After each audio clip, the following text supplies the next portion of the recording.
سلام البنات، كي دايرين؟ لاباس عليكم؟ تكونوا باحسن الاحوال يا ربي وبصحه جيده ان شاء الله. فيديو جديد مع وصفه جديده. وصفه ديال اليوم اللي هي طريقه تحضير بسطيله بنكهه الحوت بلا حوت، كتجي بنينه مذاق ليه هو لذيذ. نتمنى ان شاء الله الفيديو ديال اليوم ينال الاعجاب ديالكم، وديما ما تنسونيش من جيم وسبسكرايب وبارطاجيو مع الفاميلا والصحاب ديالكم باش يوصل الفيديو لاكثر مشاهده بحول الله. كثروا من لي جيم، كومونتيرات اللي هما زوينين باش نزيد نشارك معكم بزاف ديال الوصفات اللي هي سهله ولذيذه في نفس الوقت. خليكم مع الفيديو وطريقه التحضير ان شاء الله.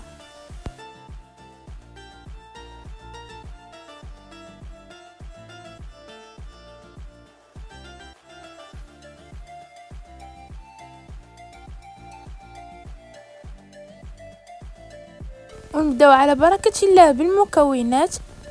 هنا عندي ضامه ديال الحوت اللي كتعطي فيها واحد المذاق اللي هو لذيذ، معلقه كبيره ديال العطري ديال البسطيله ديال الحوت، معلقه صغيره يعني مع عمرج ديال القزبر مطحون، قليل من الخرقوم، شويه ديال التحميره، شويه ديال الابزار، الملح على حسب الذوق، حامض مصير، وكذلك 3 فصوص ديال الثومه يعني والملحه على حسب الذوق، الزيتون والهريسه اللي كتعطيو فيها واحد الحموضه واحد الحروريه اللي هي بنينه في نفس الوقت.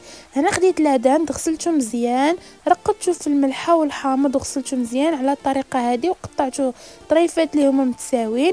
كذلك هاشيت البصله، خديت 3 البصلات هاشيتهم مزيان، والصوجه. هادو هما المكونات ديال اليوم. كما كتشوفوا خديت مقله درت فيها البصله والقليل من الزيت، غنخليها تشحر ونضيف عليها كذلك لادان. من كتاكلوا البنات كتصحاو بان راه فيها الحوت، ولكن هي راه بلا حوت، غير بالمذاق ديال الحوت كتجي لذيذه وزوينه. هنا كما قلت لكم ضفت لادان على هذه الطريقه هذه. صافي نخليهم يتشحروا فوق البوطه على واحد النار اللي هي مهيله. هنا خديت واحد الطبسيل غادي نخلط فيه المكونات مزيان حتى ينسجموا مع بعضياتهم. غنوجدوا هذيك الشرموله يا البنات اللي كتعطي فيها واحد المذاق اللي هو لذيذ. ضفت كذلك غير ربع ديال الكاس ديال الماء، وضفت الصوجه البنات كتعطي فيها واحد المذاق، يعني البنات ما تكثروش من الملحه لان الصوجه مالحه. ضفت كذلك الهريسه. كما كتشوفوا هذه هي الشرموله اللي غادي ندير في البسطيله ان شاء الله. غادي نضيف القليل مع لادان البصله ونخليهم يتشحروا مزيان حتى يطيب لادان ان شاء الله. انا احتاجيت كذلك شامبينيو اسود اللي ديجا غسلته مزيان ورقدته في الماء طايب، نخليه حتى يطلق. صافي كتحيدوا ليه واحد الجلده الفوقانيه وكتقطعوه طريفات اللي هما صغار على الطريقه هذه. هنا الطريقه ديال الزيت واللي كتعطي فيها واحد التقرميشه واحد المذاق اللي هو لذيذ. خديت الزيت درت فيه معلقه صغيره ديال الزبده وذوبتها مزيان مع الزيت، يعني بدون نار. صافي وكتضيف قليل من التحميره يعني باش تعطيكم اللون، وكتجي مقرمشه ولذيذه في نفس الوقت. هذه هي الورقه ديالي كتجي على هذه الطريقه هذه.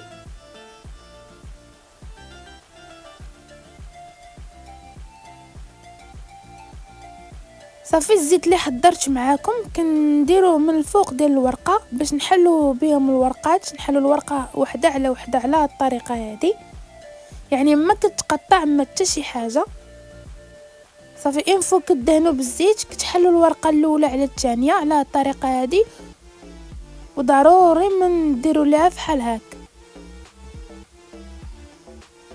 باش الورقه ما تبقاش مقرمشه، كتبقى يعني طالقه. انفو كديروا فيها الزيت كتطلق البنات. صافي نفس الطريقه كدهنوا كل وحده بوحديتها، ومن بعد كتحلوها على الاخرى الثانيه. صافي وكتبقاو مستمرين على نفس الطريقه، كتبقاو مستمرين في نفس الطريقه تتساليو الكميه كامله اللي عندكم ديال الورقه.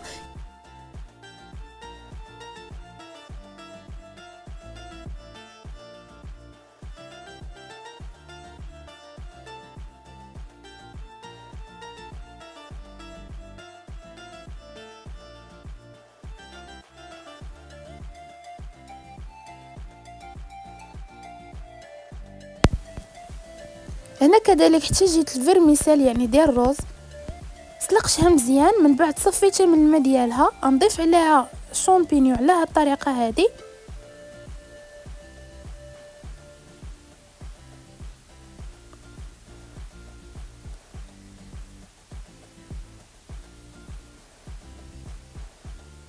نضيف كذلك الزيتون.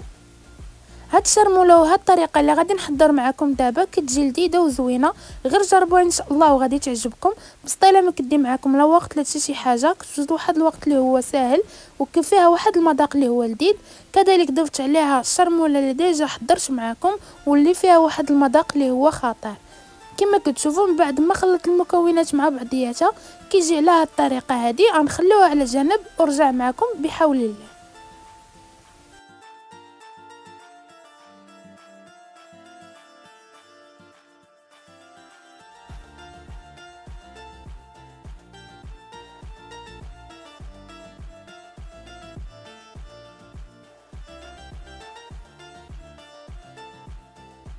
كما كتشوفوا البنات هنا خديت الصينيه ديالي دهنته بالزيت اللي ديجا حضرت معكم المكونات ديالو اللي فيه الزبده والتحميره اللي كيعطي واحد اللون وواحد القرمشه في البسطيله اللي هي لذيذه.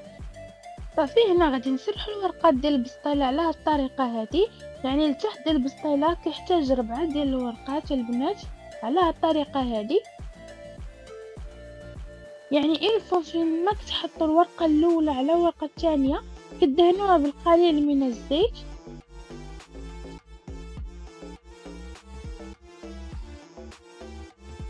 انا ضفت كذلك الورقه الرابعه، يعني هاد الورقات اللي كيجيو في الجناب ديال البسطيل اللي عليهم بهم باش كنلمطوا البسطيل. صافي غادي هنا نضيف الزيت اللي حضرت معكم من قبل، غادي ندهن على هاد الطريقه هذه.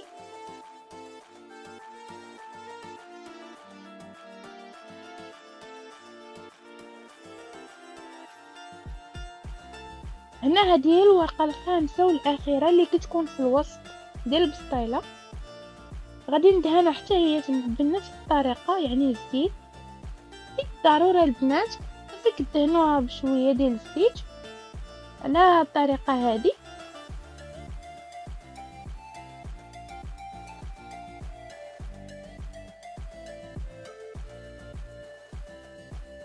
انا نضيف الحشوه ديالي على هاد الطريقه هذه، هي الفيرميسيل اللي حضرت معكم قبل، كتجي لذيذه وسهله وكتعطي فيها واحد المذاق اللي هو خطير.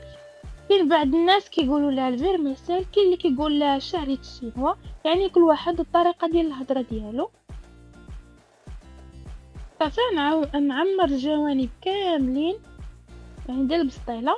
هنا ضفت الهدان اللي شحرته مع البصله وهذيك الشرمول اللي كتعطي فيها واحد المذاق اللي هو لذيذ. يعني فوا كتاكلوا هاد البسطيله تحلفوا عليها بانها ديال الحوت، ولكن هي البسطيله بلا حوت بالمذاق ديال الحوت، لذيذه بزاف. غير جربوها ان شاء الله وغادي تعجبكم، كتجي لذيذه وخطيره في نفس الوقت. هنا من بعد ما درت الهدان ضفت كذلك الفيرميسيل يعني من الفوق اللي كتجي على هاد الطريقه هذه. البسطيله كتجي عامره ولذيذه في نفس الوقت.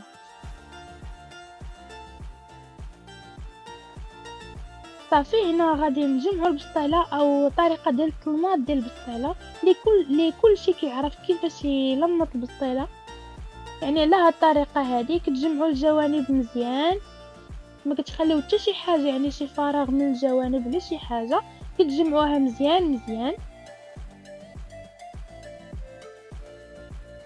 على هاد الطريقه. من بعد في الاخر كتضيفوا ورقه واحده اللي كتجمعوا فيها البسطيله كامله من الفوق، ومن بعد كديروا لها نفس الطريقه اللي كنوريكم هنا في الفيديو، كتلمطوها من التحت ضروري على هاد الطريقه هذه. صافي هنا من بعد يعني لكم اختيار في التزيين. هنا خديت الورقه ديال البسطيله قطعتها طريفات اللي هما صغار كتعطي واحد التقرمشه من بعد اللي هي لذيذه، خلطتها كذلك في هذيك الشرموله دي يعني اللي بقات فيا. من بعد زينت بها البسطيله، وضروري كتاخذوا شي كيغدون كتقبوا به البسطيله باش ما تنفخش وتفرقع معكم في الفران، يعني كتشعلوا الفران غير من التحت كتخلوها طيب على خاطرها. من بعد ما طابت خرجتها من الفران، كتجي على هاد الطريقه هذه زينتها بالحامض. كيعطي فيها كذلك واحد المذاق اللي هو لذيذ، كتجي لذيذه وعامره من الداخل، يعني بواحد الحشوه اللي هي اقتصاديه ولذيذه في نفس الوقت. يعني كنعاود نقولها البنات يعني بالمذاق ديال الحوت، ولكن هي راه خطيره بزاف. غادي نخليكم تسمعوا القرمشه ديالها اللي كتجي لذيذه ومقرمشه وواعره. نتمنى ان شاء الله الفيديو ديال اليوم يعجبكم. هنا من بعد ما حليتها من الوسط كتجي عليها الطريقه هذه عامره وفي نفس الوقت اللي هي لذيذه بزاف بزاف. شوف تبارك الله الحشوه كيفاش كتجي من الداخل. نتمنى ان شاء الله الفيديو ديال اليوم يعجبكم وينال الاعجاب ديالكم، وديما ما تنسونيش من جيم وسبسكرايب وبارطاجيو مع الفاميلا والصحاب ديالكم. كثروا من الجيم ومن لي كومونتير باش نزيد نشارك معكم الوصفات اللي هي سهله وسريعه في نفس الوقت. نتمنى ان شاء الله الفيديو ديال اليوم يعجبكم وينال الاعجاب ديالكم، وديما ما تنسونيش من جيم وسبسكرايب وبارطاجيو مع الفاميلا والصحاب ديالكم. ونخليكم مع الفيديو الى فيديو قادم ان شاء الله مع وصفه جديده بحول الله.